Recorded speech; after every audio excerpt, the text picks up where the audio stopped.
कर रहे हैं। अब आपको एक प्रश्न होगा यहाँ पे कि ये रहस्य नाम क्यों है इस ग्रंथ का? इसका नाम रहस्य इसलिए है क्योंकि ये मंत्र और मंत्र के गद्य के बाद दिया गया है। पहले श्री महाप्रभु जी को आपने प्रकट होके पंचाक्षर मंत्र का दान किया। पंचाक्षर मंत्र की गद्य रूप टीका आपने खुद बताई, जो हम लोग सहस्त्र परिवत्सर से लेकर दासोहम तक बोलते हैं।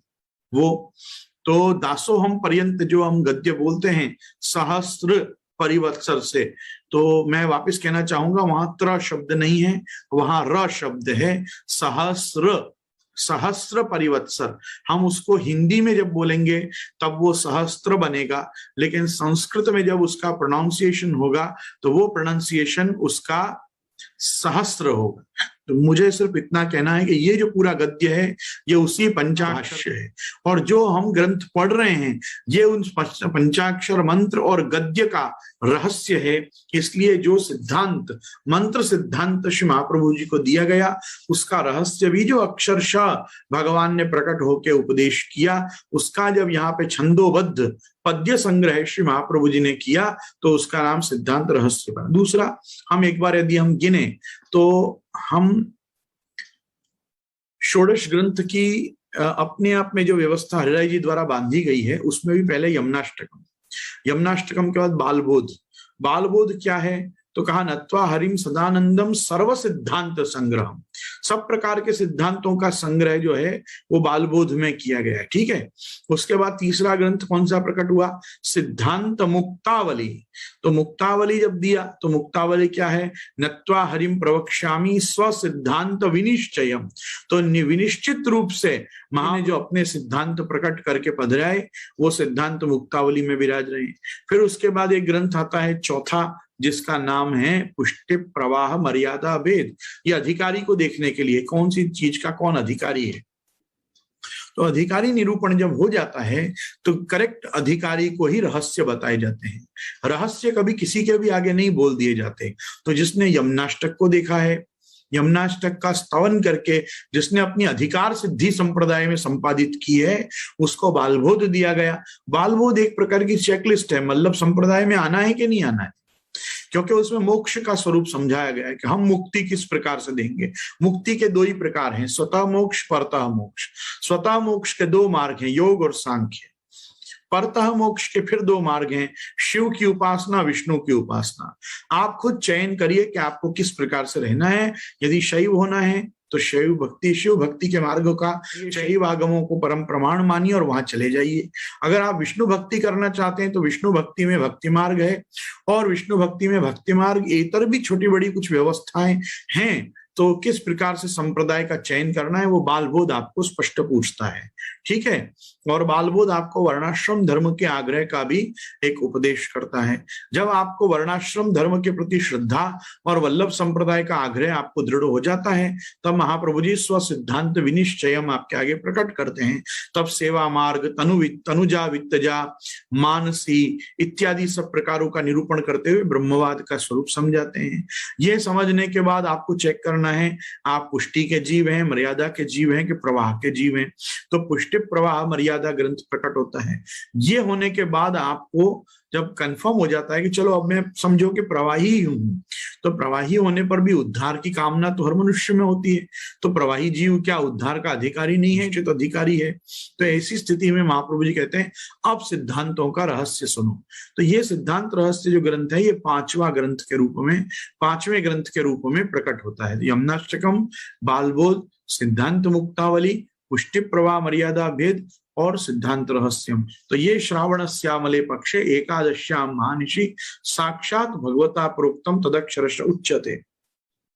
कल हमने इसका दर्शन किया।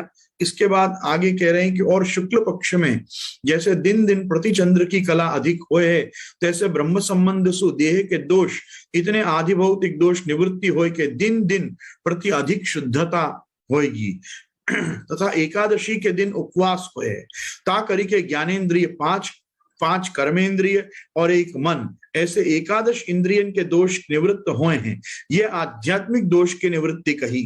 और अपने भक्तन को स्वरूपानंद को दान करने के लिए तथा इनकी रक्षा के लिए मध्यरात्रि के समय प्रभु प्रकट भये हैं। तासु मध्यरात्रि को समय आदि दैविक दोषन की निवृत्ति करवे वारो है। ऐसे ब्रह्म संबंधी करवे वाले जीवन में 3 प्रकार के दोष सब निवृत्त हुए ऐसे जताई है।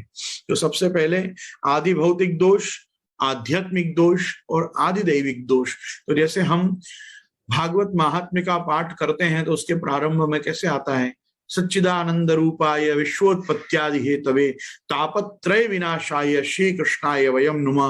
तो तापत्रय जो हैं वो आदि भौतिक ताप, आध्यात्मिक ताप और आदि दैविक ताप, जैसे तीनों प्रकार के ताप की निवृत्ति होनी चाहिए, वैसे ही आदि भौतिक दोष, आध्यात्मिक दोष और आदि दैविक दोष की निवृत्ति करने के लिए भी इस प्रकार का मास, इस प्रकार का पक्ष, इस प्रकार के रात्रि का प्रहर, इस प्रकार की तिथि का चुनाव श्री महाप्रभु जी ने, ठाकुर जी ने आपने स्वयं किया।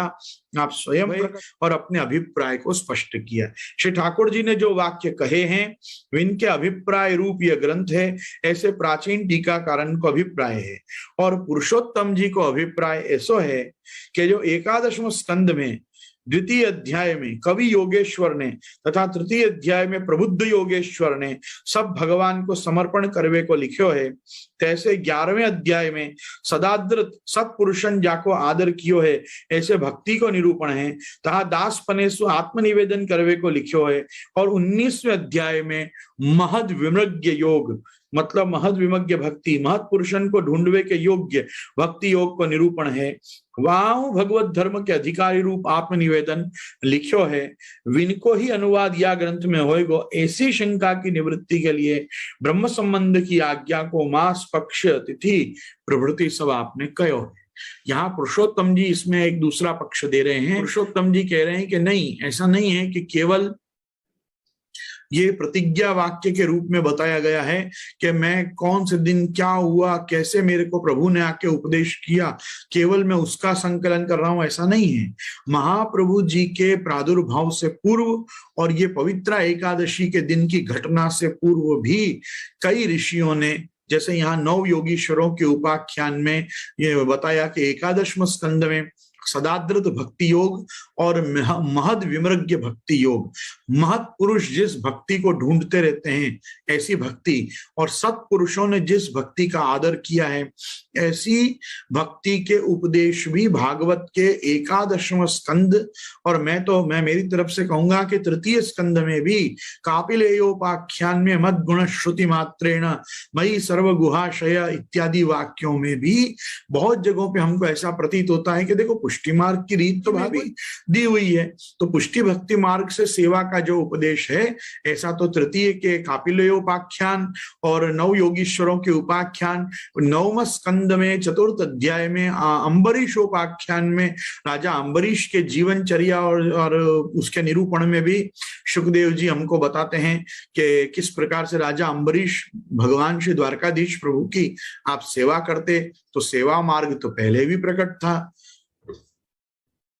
तो जब सेवा मार्ग पहले से श्रीमद् भागवत आदि पुराणों में विराज रहा था तो नया महाप्रभु जी ने क्या प्रकट किया, ऐसी अगर किसी को शंका हो तो वो शंका के निरसन के लिए भगवान के वचनों की महत्ता को बढ़ाते हुए, बताते हुए स्वयं भगवत प्रागट्य के प्रकार को निरूपित करने के लिए महाप्रभु जी प्रथम श्लोक लिख रहे हैं। श्रावण श्यामले पक्षे एकादश्याम महानिशि साक्षात भगवता प्रोक्तम तदक्षरश उच्यते। यहाँ पे ये ग्रंथ में पुरुषोत्तम जी ये भी अभिप्राय प्रकट कर रहे हैं कि भागवतोक्त भक्ति के प्रकार से कुछ विलक्षण भक्ति का उपदेश करने के लिए भी श्री महाप्रभु जी और ठाकुर जी इस प्रकार से ग्रंथ का उपक्रम यूं समझो कर रहे हैं कि जिससे मालूम पड़े कि ये कोई बात पहले की कही हुई बात कोई नहीं दोहराई जा रही है, ये एक नवीन वस्तु है कि जो पहले के सारे सिद्धांतों के अभिप्राय को जोड़ती हुई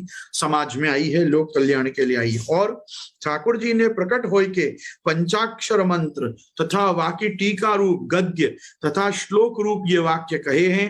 तिनमें सु पंचाक्षर मंत्र तथा वाकी टीका रूप गद्य मंत्र मंत्र रीति के अनुसार गूढ़ राखने चाहिए, तासु विनको यहाँ नाही कहे हैं। और सिद्धांत रूप जो श्लोक ठाकुर जी ने कहे हैं सो अक्षरशः या ग्रंथ में लिखे हैं। ऐसे ठाकुर जी ने जा समय उपदेश कियो है, वह समय को निरूपण करके स्वमार्गीय सेवा के प्रतिबंध रूप जो असाधारण दोष हैं तिनकी निवृत्ति को प्रकार जो भगवान ने कहो है सो कहत है।